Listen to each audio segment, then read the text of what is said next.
JungHPak, Becoming Kim Jong Un, a former CIA officer's insights into North Korea's enigmatic young dictator.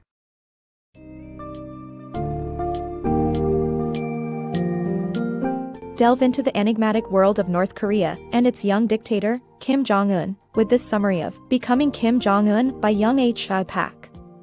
Explore the foundation set by Kim Jong Un's father and grandfather, and how the current leader continues to control the country with an iron grip. By understanding the complexities of North Korea's political landscape, this summary offers a peek into the tumultuous reign of Kim Jong Un as he navigates the global stage, engages in high-stakes diplomacy, and perpetuates a brutally repressive regime.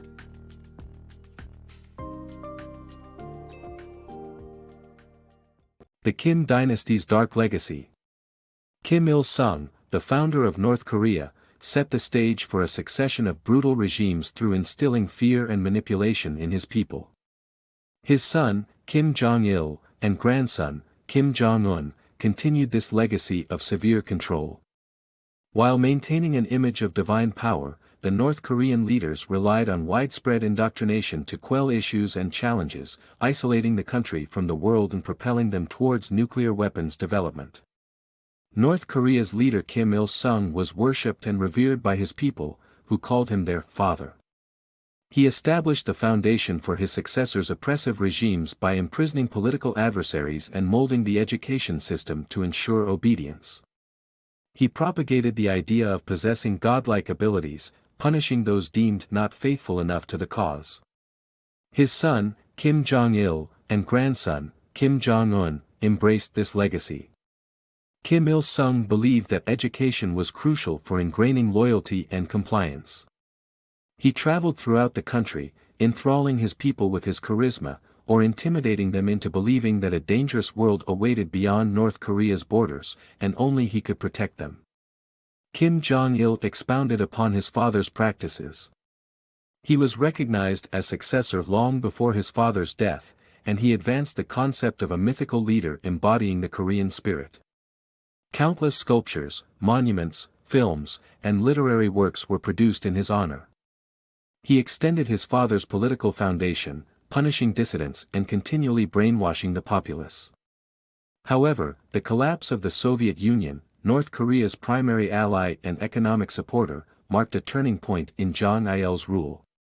As democracy began to blossom throughout Asia, North Korea's Marxist-Leninist stance caused increasing isolation. The nation intensified internal security measures, heightened suppression of dissent, and developed its nuclear weapons program as a powerful deterrent. Kim Jong-un inherited this legacy and, from a young age, sensed he was destined to wear the crown. The lineage of North Korea's leadership demonstrates a grim pattern of ruthless control, manipulation, and exploitation. Through widespread indoctrination, the Kim dynasty has sustained a vicious cycle of fear and adoration, isolating its people from the rest of the world and driving the nation further towards the menacing power of nuclear weaponry. Unraveling Kim Jong-un's rise. On his 8th birthday, decked in a military uniform, Kim Jong-un was destined for leadership. Though raised among siblings of equal privilege, it was Kim Jong-un's unique qualities that led to his eventual succession. In January 1992, young Kim Jong-un didn't celebrate his 8th birthday dressed as a superhero. Instead, he donned a little military general's outfit while real generals honored him with deep bows. Surrounded by tremendous privilege, Kim Jong-un and his siblings had everything a child could desire, but none of them could have predicted who would ultimately wear their father's mantle. The enigma persists: why did Kim Jong-il select Jong-un as his successor? Kim Jong-il was enamored with his eldest child, Jong-nam, but his path was riddled with disqualifications. Jong-nam's mother, once cast aside, brought discredit upon her son's name. Tainted by a playboy reputation and a penchant for embarrassments, including firing a gun in public, Jong-nam's true undoing was his perceived capitalist inclination after studying abroad. Jong-il believed his son's vision of reform and westernization posed a threat to North Korea's foundations. The next brother, Jong-kol, was considered too gentle for leadership. With a benevolent nature and interests in music and basketball, Jong-kol was never deemed a suitable villain or authoritative figure. Ultimately, Jung Un, born to Kim Jong Il's second lover, emerged as the chosen successor. Educated in Europe, he displayed a fierce passion for sports, such as football and basketball, in spite of his struggle with academics. Described by classmates as fiercely competitive and unwilling to accept defeat, Jung Un possessed qualities admired by Jong Il that marked him as an ideal leader. Though Jung Un's ascent to power may have been born from a lack of alternatives, his unique characteristics and spirit of competition set him apart, allowing him to claim his father's title and carry on the Kim legacy. Kim Jong-un's rise to power. Kim Jong-un emerged as North Korea's leader in 2010 during a massive military parade, marking his political debut. He quickly established himself as a strong ruler, focusing on the nation's nuclear and cyber capabilities. Kim's tactics revolve around using nuclear weapons as leverage, frequently entering and breaking international agreements. Despite having an underdeveloped military force, North Korea has excelled in cyber warfare, displaying its power through high-profile cyber attacks, such as the one on Sony Pictures Entertainment in response to its film, The Interview. At just 26 years old, Kim Jong-un made his grand entrance into politics during a military parade in October 2010. The display aimed to solidify the support of both the military and party as he claimed his position as the vice-chairman of the Central Military Commission, the Central Committee, and a four-star general, even without prior military experience. Kim Jong-il, his father, may have had concerns about his son's leadership abilities, but Kim Jong-un quickly proved himself. Following his father's death in 2011, he prioritized increasing North Korea's presence on the international stage through the expansion of its nuclear and cyber power. Nuclear weapons are the very core of North Korea's identity. Kim Jong-un recognized their significance as a primary source of international influence and utilized them as vital bargaining chips. He frequently enters international agreements only to breach them shortly after, a tactic that has proved effective in securing benefits, like food aid, despite the imposition of sanctions. Additionally, Kim Jong-un has poured resources into the country's cyber warfare capabilities. While North Korea's military equipment remains outdated, and its soldiers suffer from malnutrition, its cyber attackers thrive. These hackers have pilfered from foreign banks and unleashed devastating computer viruses. A notable example is the attack on Sony Pictures Entertainment following the release of The Interview, a comedy that mocked Kim. The breach exposed confidential employee information and forced Sony to halt the film's release temporarily, demonstrating the real-world impact of North Korea's cyber power. The 21st Century Dictatorship Facade. In an attempt to portray both himself and his country as thriving, North Korean leader Kim Jong-un carefully crafts a public image of a prosperous, socialist fairyland. He strategically develops regions like the capital, Pyongyang, and the east coast area of Wonsan, laden with luxurious amenities and modern infrastructure. Under his policy of Byungjin, Kim argues that North Korea can attain nuclear capabilities and economic success concurrently.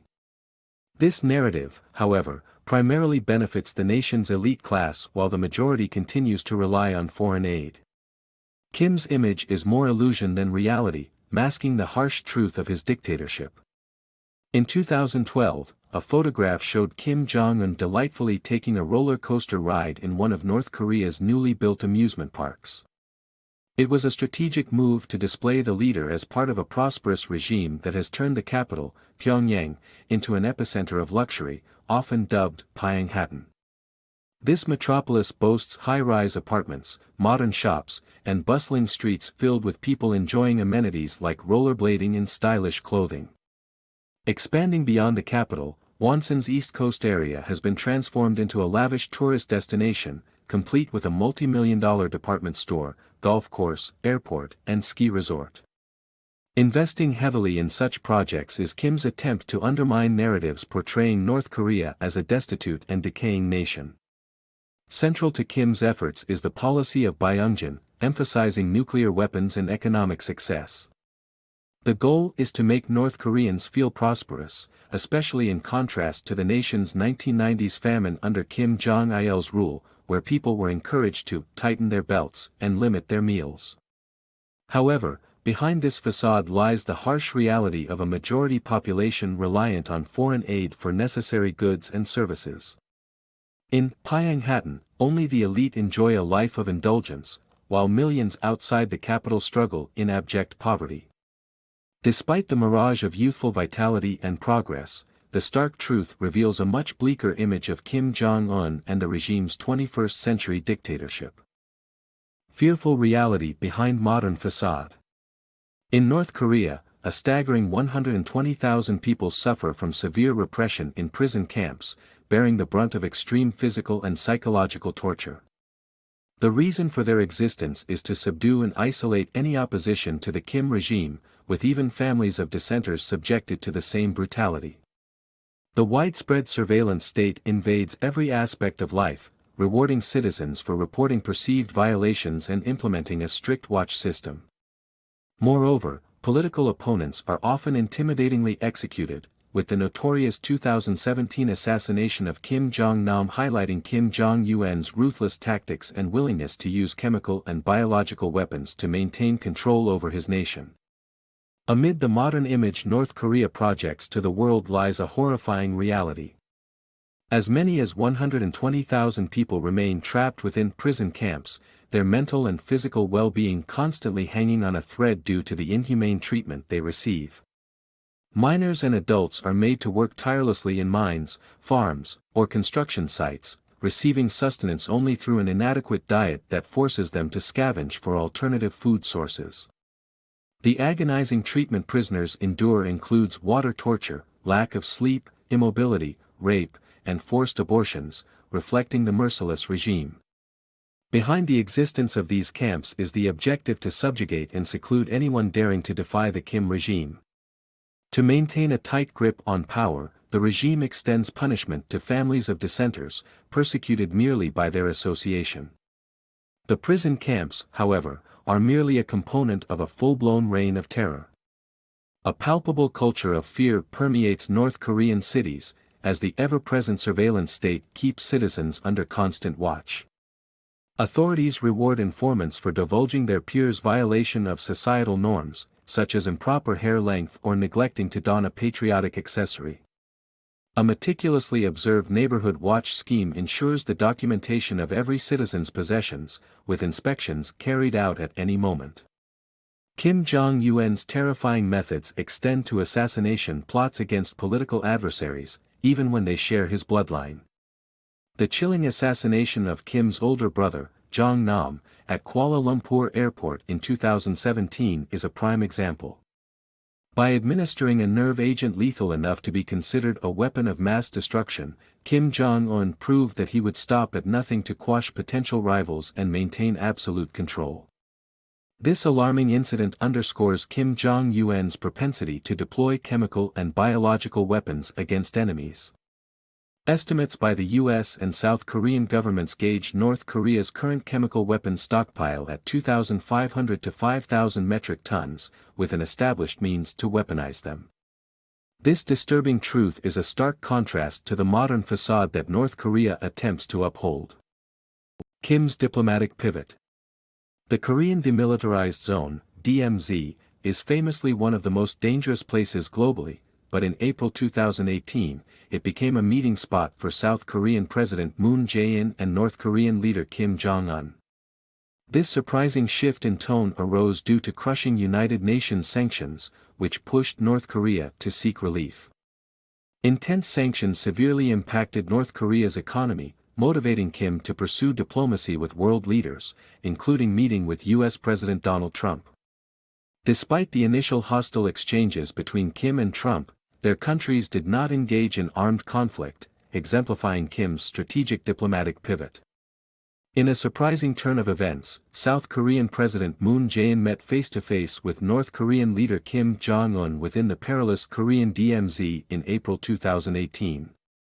Recognizing the increasing toll of United Nations sanctions on North Korea's economy, Kim chose to pivot to diplomacy. He began engaging with major world figures in an attempt to regain political legitimacy in the international community.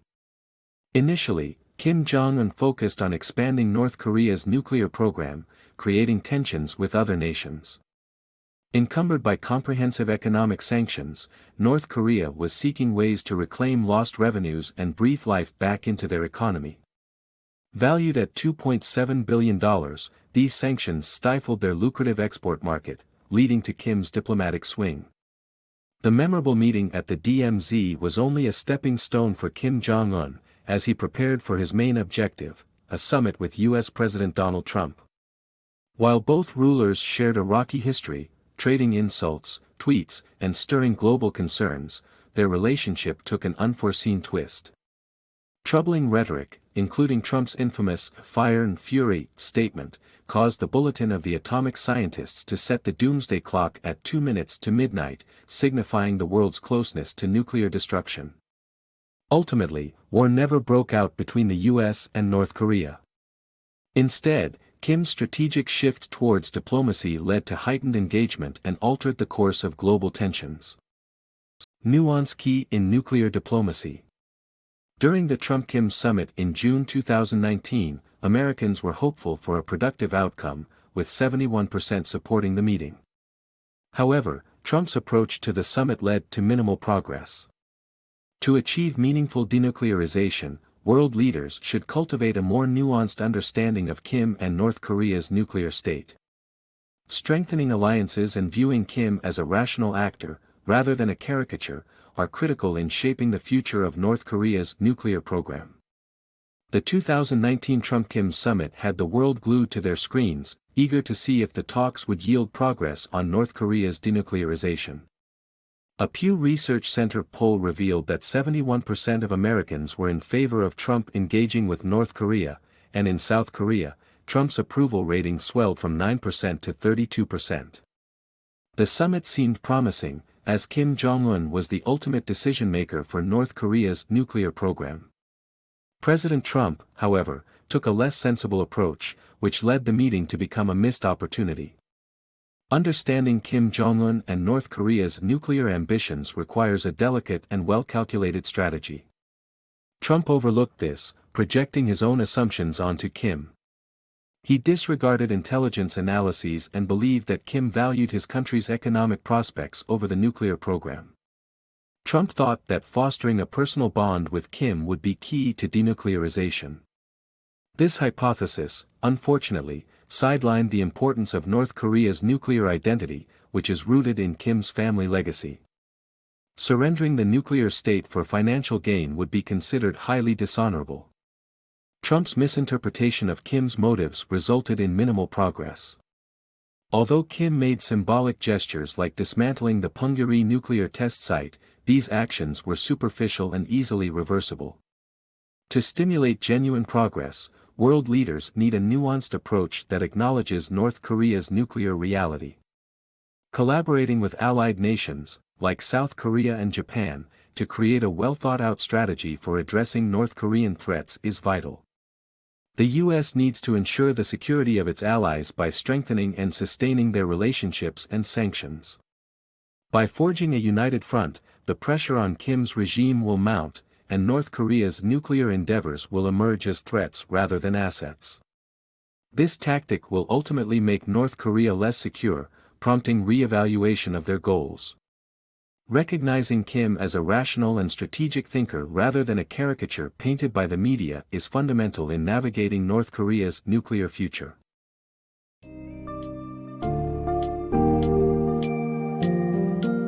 In conclusion, Becoming Kim Jong Un provides a gripping insight into the life of the young dictator who inherited the ruthless legacy of his father and grandfather. Under Kim Jong Un, North Korea has expanded its nuclear program and cyber capabilities, all while maintaining a dystopian, oppressive regime. Despite the facade of modernization, the reality for many North Koreans remains grim. To achieve meaningful progress with North Korea, world leaders must employ a more nuanced approach in their dealings with Kim Jong Un. Strengthening global alliances and intensifying pressure on the regime is key to showing Kim Jong Un that his nuclear program poses a threat rather than an asset to his country's security.